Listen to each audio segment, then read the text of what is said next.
All of these things, I would like to introduce you to the chair of our department, Dr. Lisa O'Connor. Good evening, everyone. On behalf of our faculty and staff, I welcome you graduates, your families, and friends. We're so glad to have you here. As Tammy said, I am Lisa O'Connor. I'm the chair of the Information Library and Research Sciences Department and part of the Library and Information Science faculty. The Library and Information Science program is the oldest library school in North Carolina. Our school library program is ranked 10th in the nation and our general program 29th in the nation. And we have an exceptional master's in information technology and design. So we're very proud of the programs and we're glad to have you here to celebrate. I'd like to be the first to congratulate you on your achievement that celebration marks. I want you in this incredible moment to just stop for just a minute and think back to your very first day in this program, whether that was welcome day or your first class. If you're like me, I remember very visibly thinking, this is going to be a lot of work. It's going to take forever. And actually, can I really do it? It seemed like something so far away. And now here you are. You've done it. And it wasn't easy. You've given up a lot to be here. You've given up time that you could have spent with friends. You've given up energy that you might have used caring for family. You've given up money to pay your tuition that could have been used for something fun. And you've probably given up some nights of sleep doing homework. You've made those sacrifices. And now you've earned your master's degree. Did you know that the US Census reports that only 11% of Americans have done what you've managed to do today? So celebrate. We're really proud of you. But you didn't do this alone, so let's take just a moment to think about and thank some of the people who helped you on your way. You've had family, friends, spouses, children, maybe some dubious acquaintances who've helped you along the way. And we celebrate you. We thank you very much for all the support you've given our graduates to help. We also thank our faculty. As someone who sees our faculty every day working tirelessly to make sure that you've had a transformational educational experience, I can brag on them and say that they are the best faculty of any library school in this country. I'll put my money next to it. So let's give them a round of applause. Thank you for all your support and everything that you've done to get graduates here today.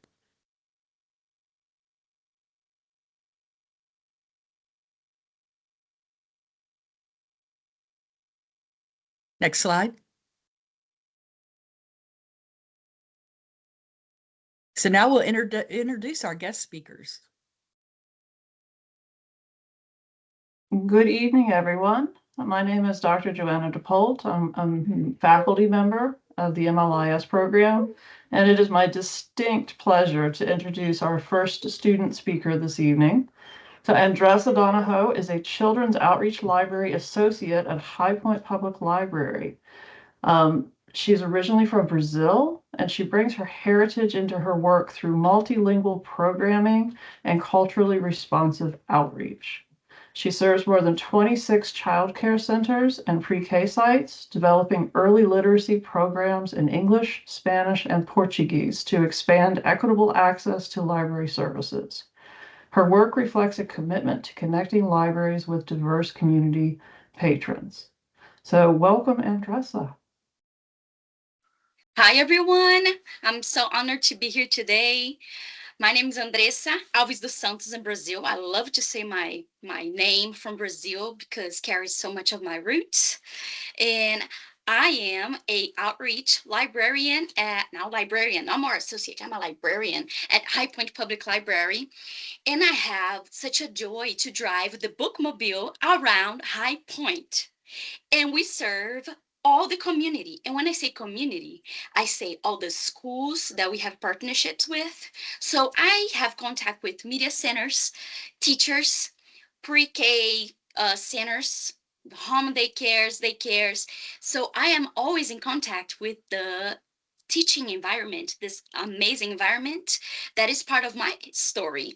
So in Brazil, I went to São Paulo State University for social science. So I have a teaching license for history, sociology, philosophy, geography, and I was a middle school, elementary, and high school teacher. And during my time doing my undergrad, I had contact with students that they were doing exchange, but it was affordable. The au pair program, that's what gave me the idea. Oh, I can learn other language. I can be fluent in English, not just Portuguese, not just Spanish.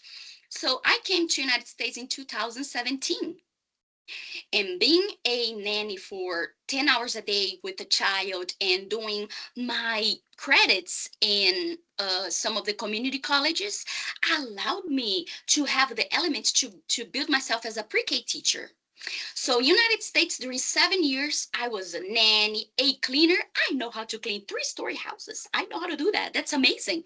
And I love to bring all this to my work inside of the library today because, oh my goodness, one thing the library has, you can find, it's dust. I love to clean the library and I bring my experience. So being a pre-K teacher, being a cleaner, a nanny, where I would go with the children to the public library. I fell in love to story times. I was there with my little English and I would feel a little overwhelmed. So I know what is for an immigrant coming inside of a public library and feeling very overwhelmed. So I make them feel more welcome. I make them laugh. I want them to feel so welcome because one day I was in their shoes. So I came across this MLIS master's degree program online, and I said, I can do this.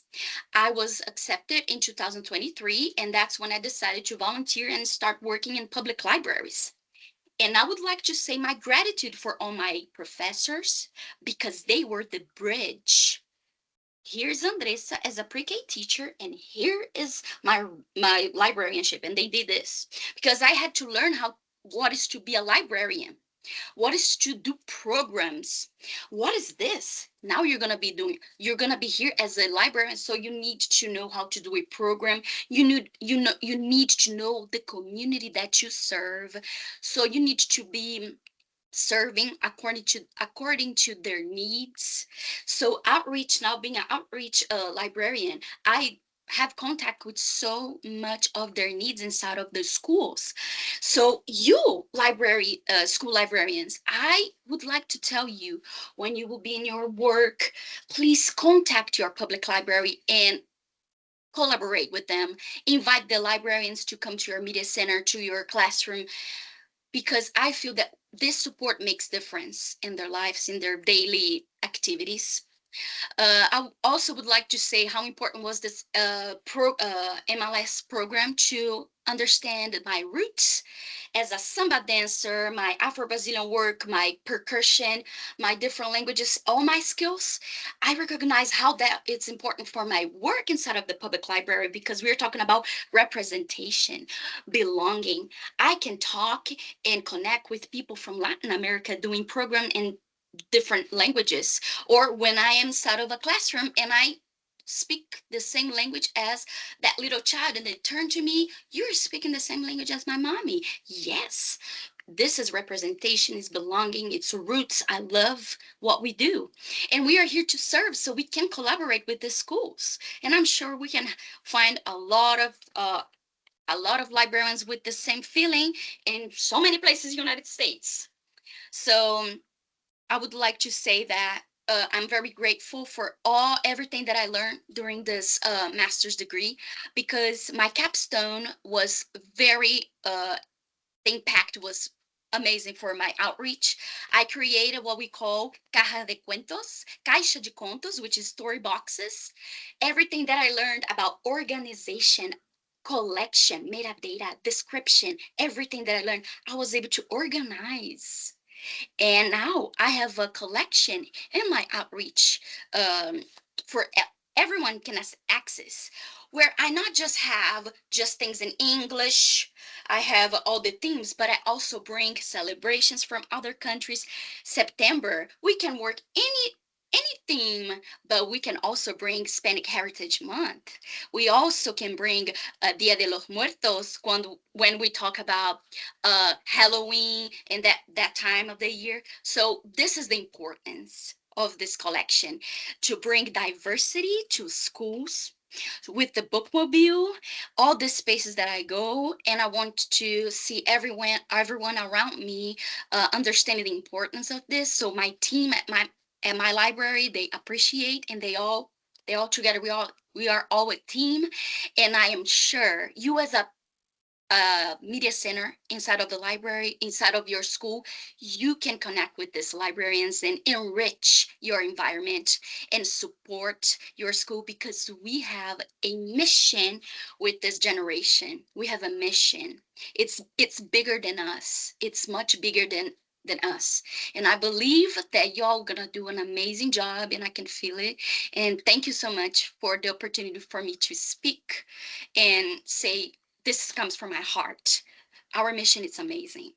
Thank you so much, and congratulations. Now I'm gonna pass to Karen for the next.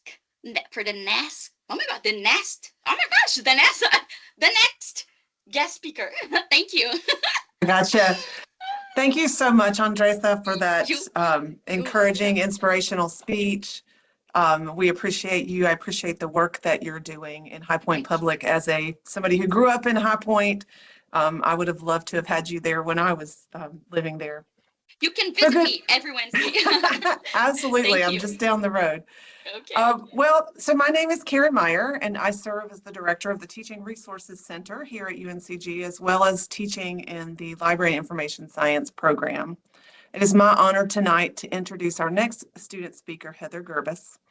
Heather grew up in northern Minnesota, where early experiences with books, storytellings, and libraries sparked a lifelong love of learning and literacy.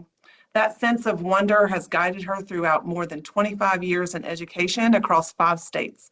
Along the way, she has served students through teaching, technology, student services, and libraries, always with a deep commitment to helping children feel seen, supported, and empowered. Today, she graduates with her MLIS through the dual licensure program, earning both her school library licensure and instructional technology facilitator licensure. I have also had the privilege of knowing Heather beyond this program through our work in a previous district together, and I can personally say that her passion for students is genuine and unwavering. She cares deeply about ensuring that all children have access, opportunity, and spaces where they can thrive. Heather is thoughtful, reflective, and constantly striving to improve her practice, and not just for recognition, but because she truly wants to make things better for the students and communities she serves. She brings creativity, compassion, and curiosity to her work, and she leads with both heart and purpose. I have no doubt that she will continue creating spaces of wonder and belonging for countless students in the years ahead. Please join me in welcoming Heather Gerbis. Okay, that's the speech. I'm done now. Thanks, Karen.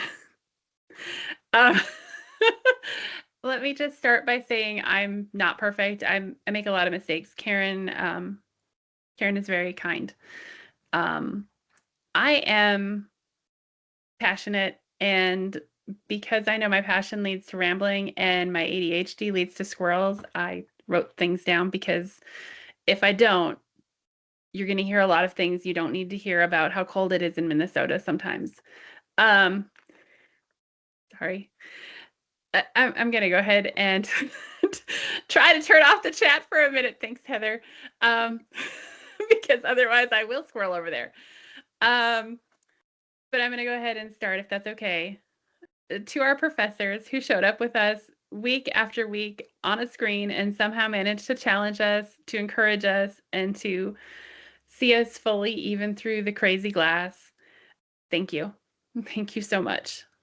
To my classmates. I may have never stood beside you in a hallway, but we laughed together in breakout rooms, wrestled with some group projects, we cheered each other on in discussion boards, and we shared struggles. Because of your support, this journey has been so worthwhile. And last, to our family and friends who are with us this evening. You watched us disappear behind a laptop for hours at a time, many nights a week. And somehow you managed to love us anyway, to run the home, to care for families, and to allow us to find our own success. Thank you for making that space possible. Tonight, I want to speak to my fellow graduates. And what I want to start with is what an interesting profession we've chosen. Any social gathering, any dinner party you sit at, the first question usually is, what do you do for a living? And I want you to imagine that social interaction when you say, well, yes, I'm a school librarian or I'm a librarian. You know their face. It's going to go blank for a second because they're going to see cardigans and card catalogs, a lot of and they're going to say something like, it must be nice to read all day. And you're going to have to bite your tongue a little and maybe a lot. So you're going to smile and you're going to laugh because you know something that they don't know yet, that they're going to find out. You know that we're not the keepers of silence. We are the keepers of questions, the keepers of words, the keepers of ideas. From the moment a student walks into our spaces, our job is to make them wonder, to make them stop mid-stride at a display, to put a book in their hands, to crack something open inside of them that they never knew was even there, to build an environment full of possibility for that kid who just came in from the hall to get away from the noise or to hide from the teacher, but to make them see something that they didn't know existed. Us holding that door open, us holding that space, that's not a small thing because that's everything for that kid. It takes a life that's in progress and it helps it grow in a new direction. We're in the business of sparking questions that shape lives, but we can't do that work from the sidelines. There's a saying that most of us have heard, if you don't have a seat at the table, bring your own chair. Sometimes you bring your own table. It's okay. And Andresa will probably admit to that as an outreach specialist. I want us to take that idea of bring your own chair, bring your own table seriously, because the school library isn't a supplement to learning. We should be the heartbeat of the building.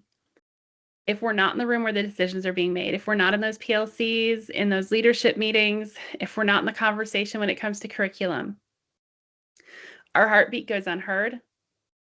The heart can become damaged even. So embrace everything that we are and let it shine. We have to show up. We have to make ourselves known. We have to make space for ourselves in conversations. We need to bring the data, the expertise, the resources, and the voice. We need to remind our colleagues that we're not a destination. We're not a drop-off zone. We're partners.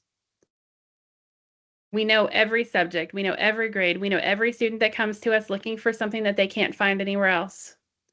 We can be the spark that creates learning that's meaningful and that's powerful. So we need to use it. Our voice, our seat, and know that our school is better because we're in it. And we need to make sure the people around us know it too. We also have the work that's probably the hardest to put into words because we serve kids. And I work in a Title I school, so I know this quite well, and some of the rest of you do too. I know of conversations with multiple people that know this. The kids we serve are real. They're not perfect little library kids that always show up. I have those. But a lot of the kids that show up are struggling. They're hungry. They may smell a little strange. But in so many ways, they've been told that they don't matter and that they don't belong. And every single one of them that deserves a space deserves our space. They deserve to feel like they belong.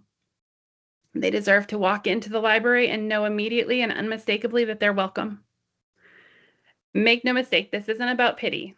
This isn't about making us feel different because that kid has whatever going on in their life.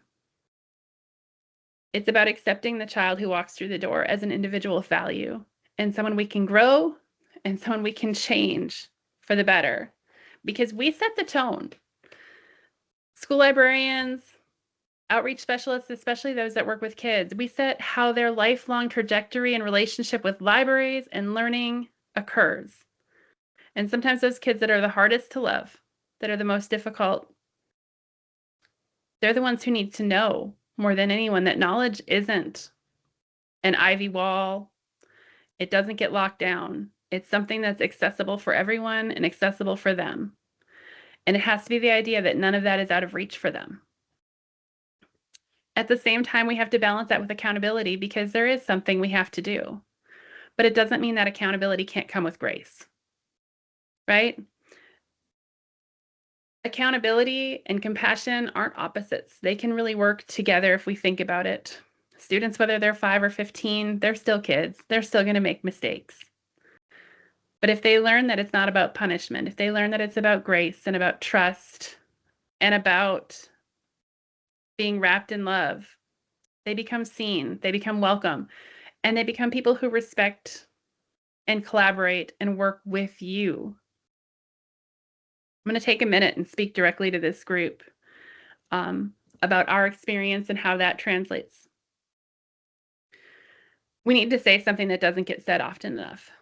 And that is that we sat behind these screens and we made a community on our own, in spite of the trauma that some of us went through in 2020. This is a very different environment. We did it without ever being in the same room. And we learned to listen to each other. We learned to react to each other. Sometimes we learned to notice what was said in the chat and when it was missing. We learned to empathize. We learned to let the beautiful chaos of our everyday lives bleed into these classrooms that we met in. Some of us had pets or kids climbing on us in the middle of sessions. Some of us logged on exhausted at night or tuned in at unusual times. And I'm going to speak to one of my classmates specifically right now. Some of us tuned in after having a baby during the final semester of their experience. Congratulations, I couldn't have done that.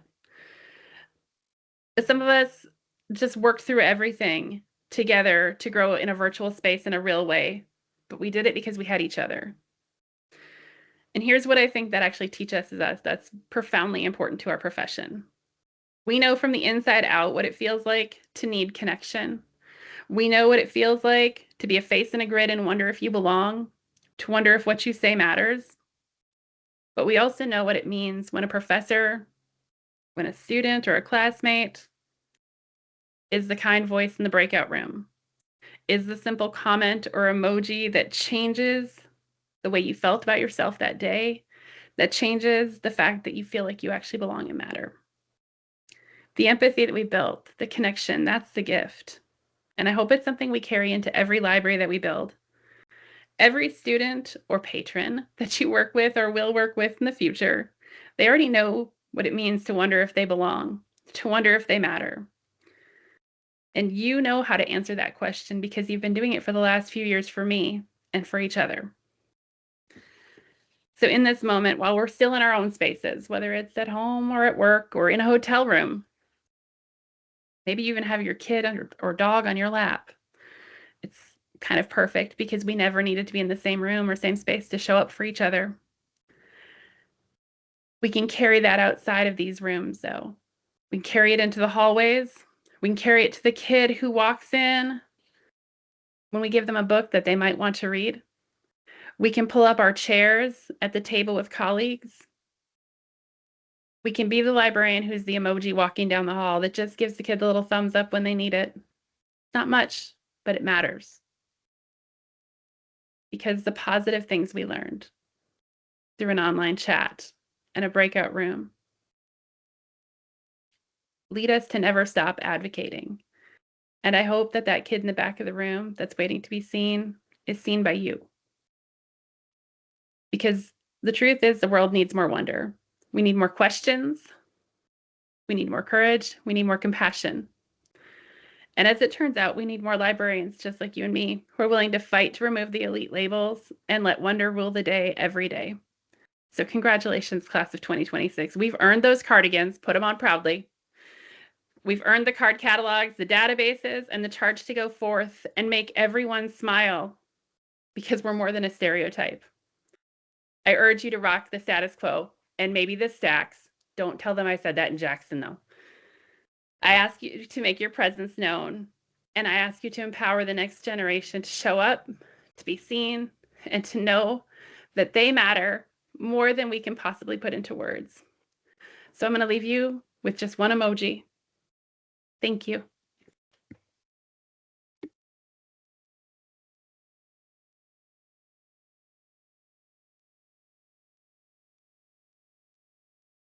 Thank you for the really inspiring words, Heather, and really powerful charge. Our next speaker, Thomas, is my friend, but that wasn't why I suggested the faculty that we invite him to speak to you tonight. I suggested Thomas because Thomas is exactly the type of librarian I want to be when I grow up. In the 16 or so years I've known Thomas, I've seen him inspire the teens of Richland County to embrace their passions, become curious, and grow as individuals. Thomas has an impressive resume, especially when it comes to graphic novels and comics and their presence in public libraries' collections and programming. But what's more impressive to me is how whenever I visit Thomas at the library or in a restaurant nearby, a teen or former teen comes up to Thomas to show them their new project, their new hobby, or their new passion. I think this happens because Thomas brings his passions to work and builds them into his practice as a librarian, whether that's comics, poetry, personal finance, or anime. So when I asked Thomas about his topic tonight and he told me, I thought, of course, graduates, faculty, family, and friends, it's my pleasure to introduce Thomas Malik.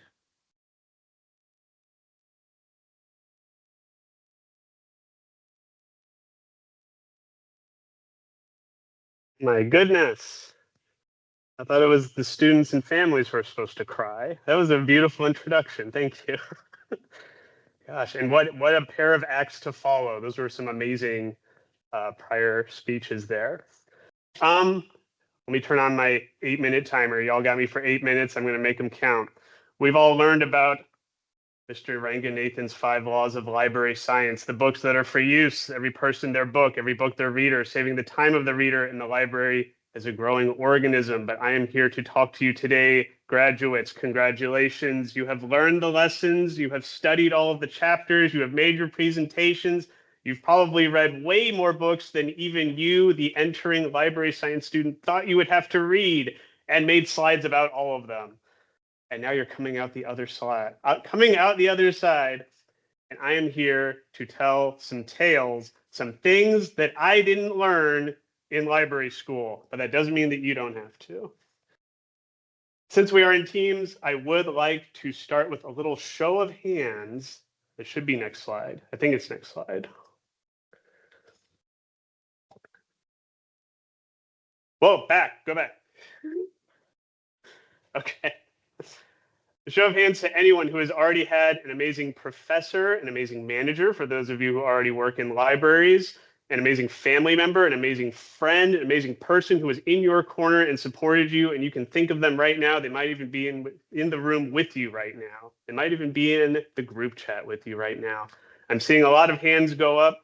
Can we use some reactions and do a little bit of sorting here? Can I get a heart for the friends and family? Can I get a clap if it was a professor? Can I get a laugh if they're here right now? Can I get a surprise face if it was someone who taught you? Right here, right now. Love it. Love it, love it, love it. So we're getting all of these reactions, and we're thinking about all the things that brought us here today. And we learned that among the things that a library must be and that librarians must bring to the table, now next slide, to my wonderful Burger King font meme.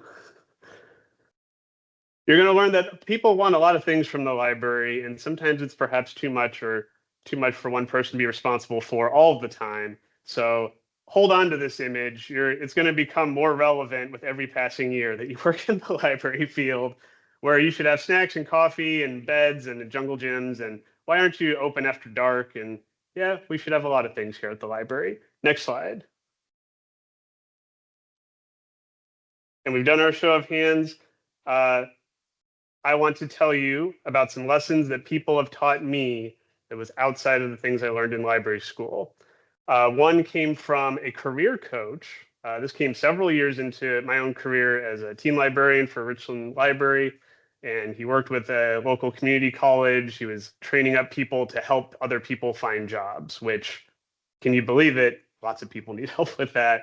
there's always something else creating waves of people who need the library's help, and we're always happy to be there. And he told this story.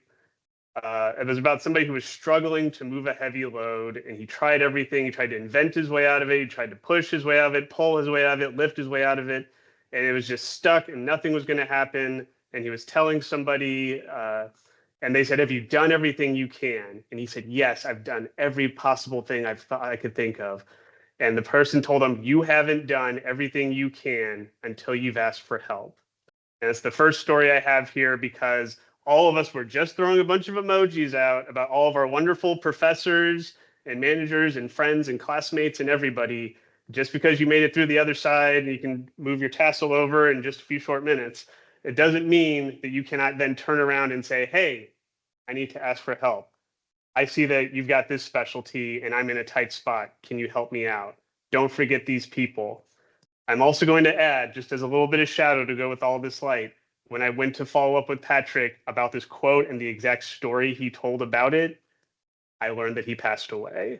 And that really threw me for a loop in preparing this speech, but it's just more testament to the fact that you don't know the ripple effects that you have when you have a positive impact on other people in the world.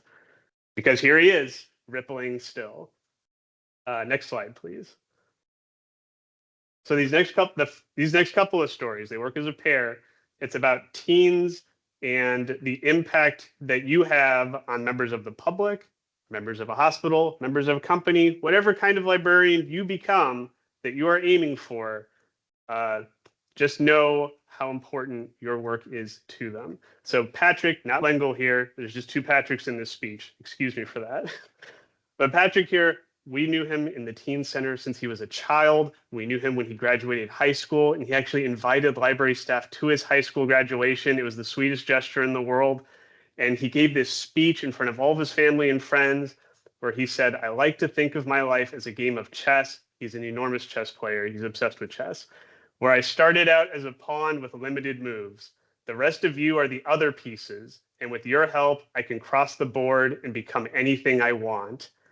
And everybody stopped and was like, "Oh my gosh, this is the sweetest kid in the world. We're so glad he was in our life." And then, next slide, his uncle chimed in, "Life ain't no board game," which it doesn't have to be.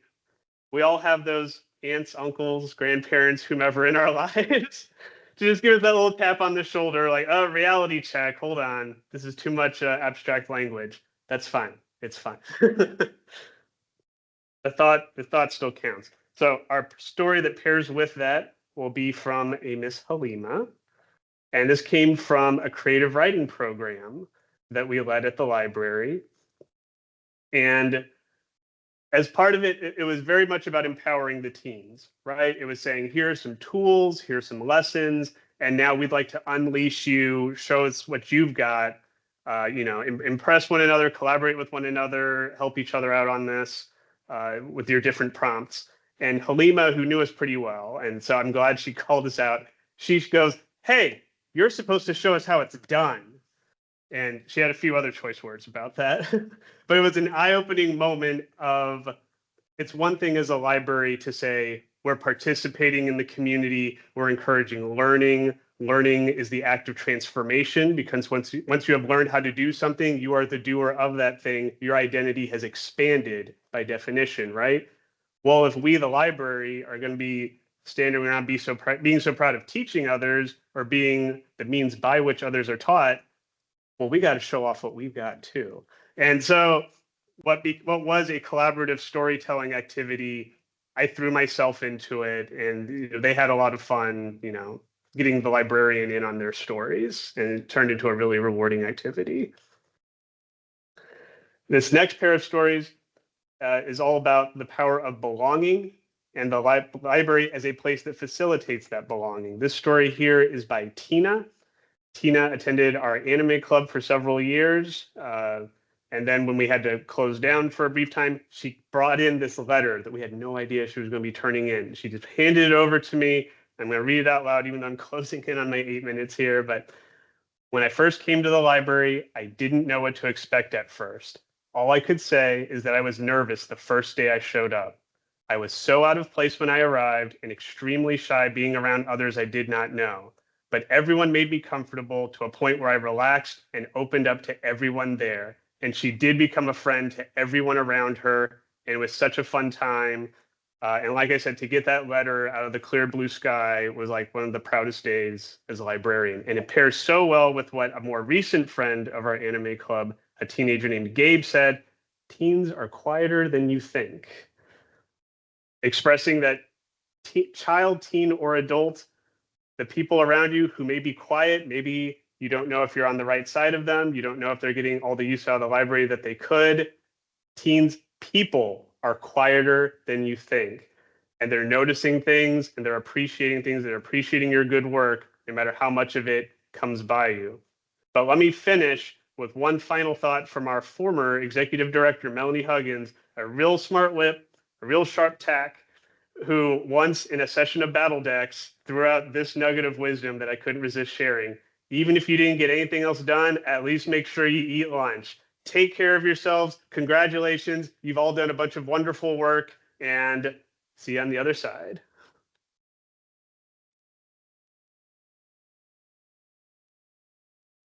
Thank you so much, Thomas, for those inspiring and thoughtful words. We are so appreciative of you sharing your time and your insight with our graduates this evening. All right, at this time, we are proud to begin the presentation for our Masters of Science in Instructional Technology and Design graduates. Good evening, everyone. My name is Nicole Shanley, and I serve as the program coordinator for the Instructional Technology and Design program. It is truly my honor to present our spring graduates. Before we begin, I'd like to take a moment to share a few ways that you can celebrate your graduates throughout the ceremony. There are many ways to show your pride. You're welcome to use the chat to share messages. You can also use the reaction feature in Teams. We encourage you to turn on your cameras so that your graduates can see your faces. And when it's time for your graduate, please feel free to briefly unmute yourself so they can hear your cheers. These moments mean so much. Just be sure to mute yourself again afterwards so we can continue on with the ceremony. At this time, I will begin reading the names of our Masters of Science in Instructional Technology and Design students. Up first, we have Kristen Cozart.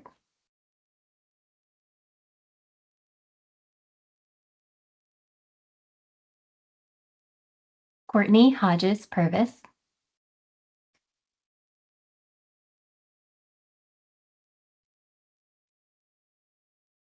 Maya McLemore.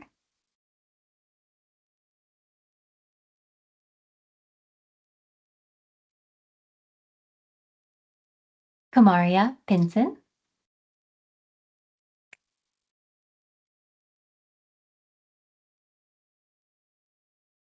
And Swaney Watkins.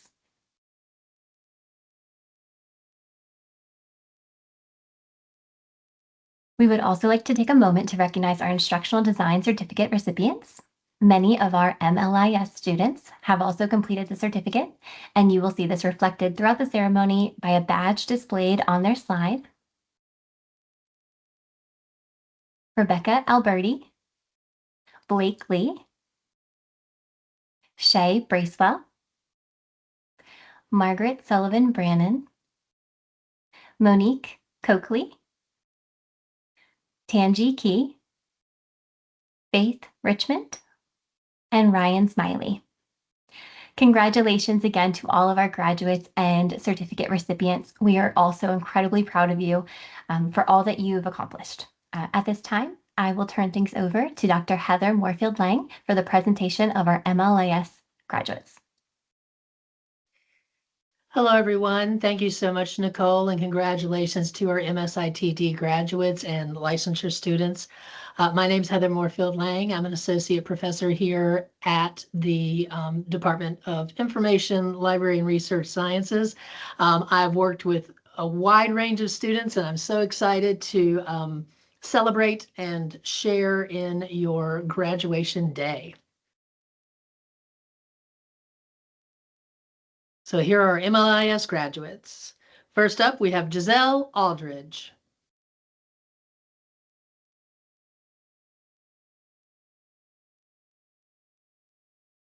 Next, Lindsay Bilgram.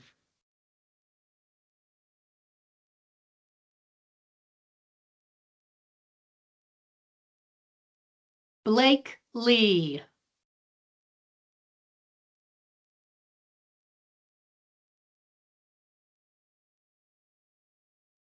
Haley Bowden.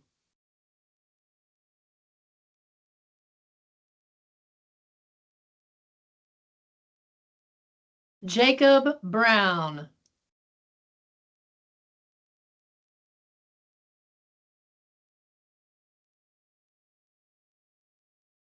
Shanika or Shay Brown.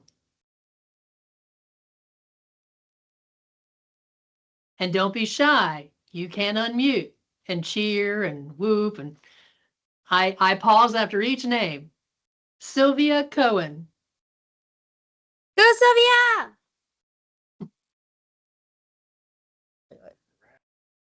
Carly Capuchin.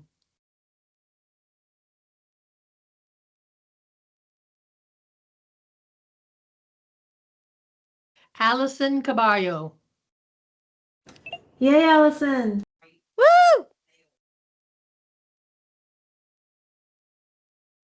Jennifer Casey. Go, Jenny!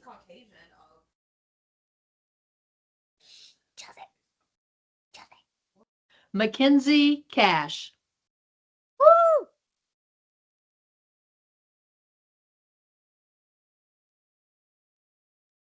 Geneva Claiborne. Yay, Geneva!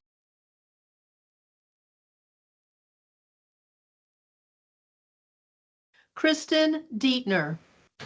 Go, Chris!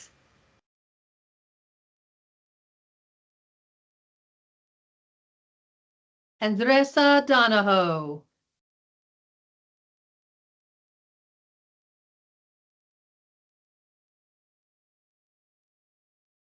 Maxfield Earl.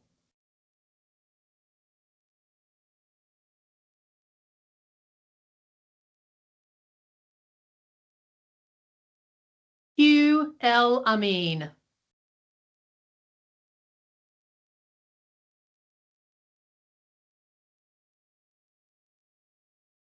Amanda Elsie. Yay, Amanda!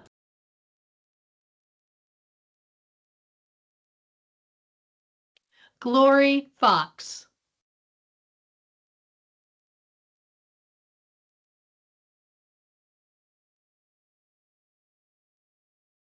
Jordan Fridley.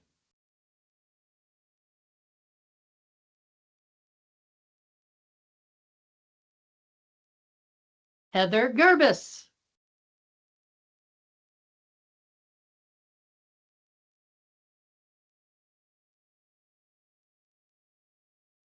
Cassandra Hartline. Go, Cassie!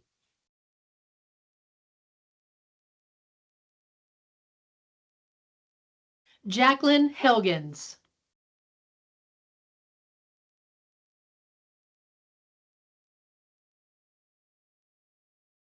Callaway Hester.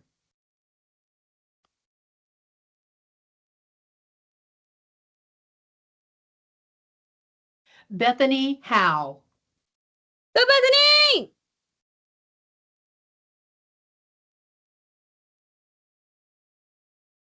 Hannah Inman.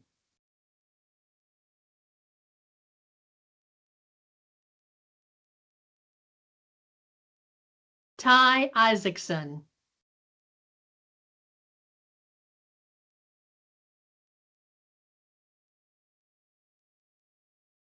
Eli Jenkins. Eli! Yay, Eli! Eli!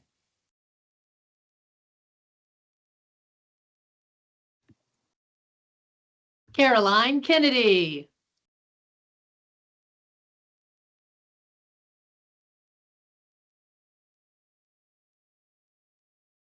Delisha Charmaine Kirk.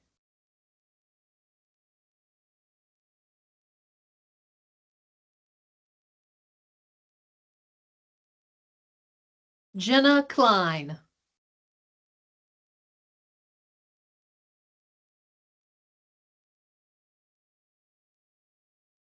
Melissa Lane.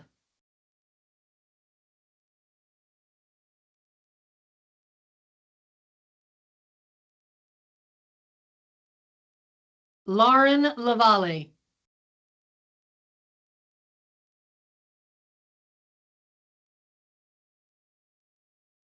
Melinda Learned.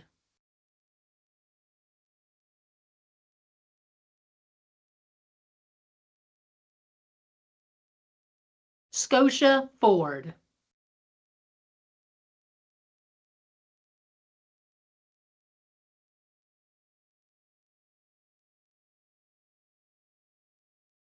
Idria Martin.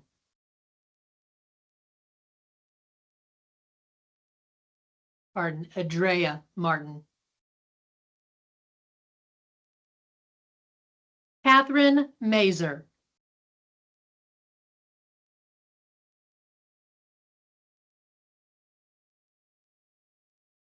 Trisha Morgan.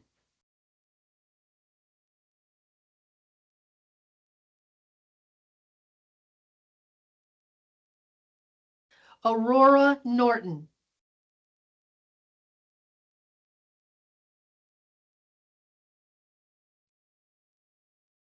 Ann Patterson Schmidt.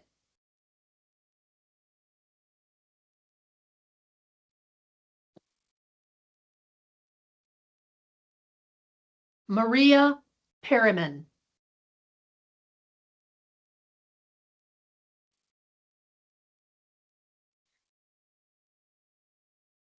Dr. Thomas Pittman. All right. Go, Thomas.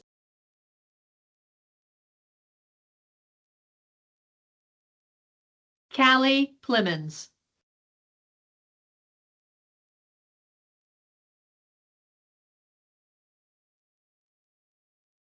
Sarah Prickett. Go, Yes, Sarah. Way to go, Sarah. Faith Richmond. Yay, Faith. Go, Faith.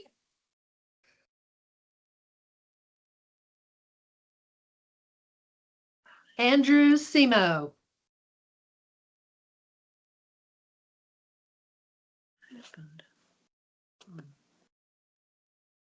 Ryan Smiley.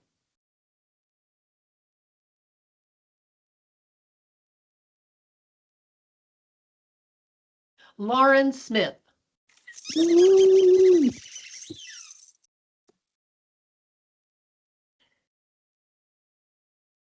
Carly Varnador.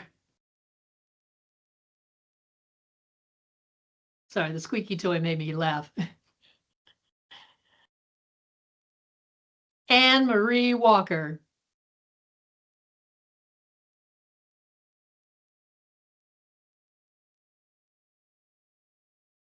Amanda Wandell.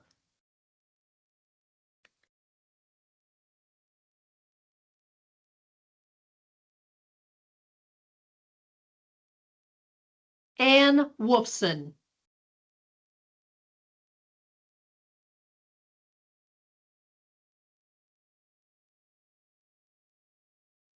Kirsten Woodall.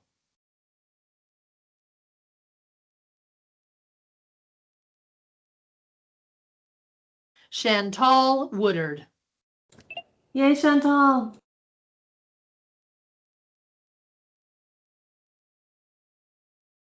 Caitlin Wright.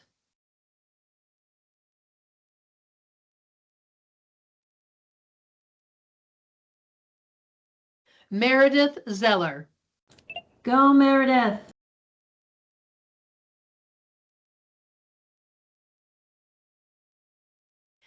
And to celebrate those who received their school library licensure, we have Miro DeLuca, Michelle Locklear, John Farlow, Jennifer Mann, Trip Reed, Jacqueline Sneed, Rebecca Stampler, and Megan Stark. And we congratulate you all. At this time, I turn it over to our director, Lisa O'Connor.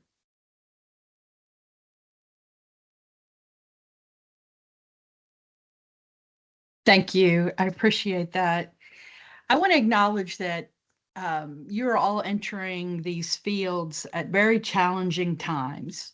But I want to encourage you to be fearless, Do not let anyone allow you to underestimate or cause you to underestimate the critical role that you play in learning and that libraries play in learning, maintaining democracy, sustaining community, and increasing social justice. I suppose that sometime in these early days of your career, you'll feel imposter syndrome. You'll think, am I ready for this? Can I do this? Do I know what I need to know? And I promise you, I give you my word, you are ready. You are ready for this. You are ready to design and promote learning and inquiry. You are ready to defend intellectual freedom. You're ready to educate information literate citizens, and you are ready to help build the communities that sustain public life and democracy. You are ready to be a modern day hero. So grab your capes, or if you'd prefer a tutu or a tiara, grab them and let's go make this world a better place together. We're proud of you, and we're proud to send you out into these fields that you've earned your right to occupy. So congratulations, everyone.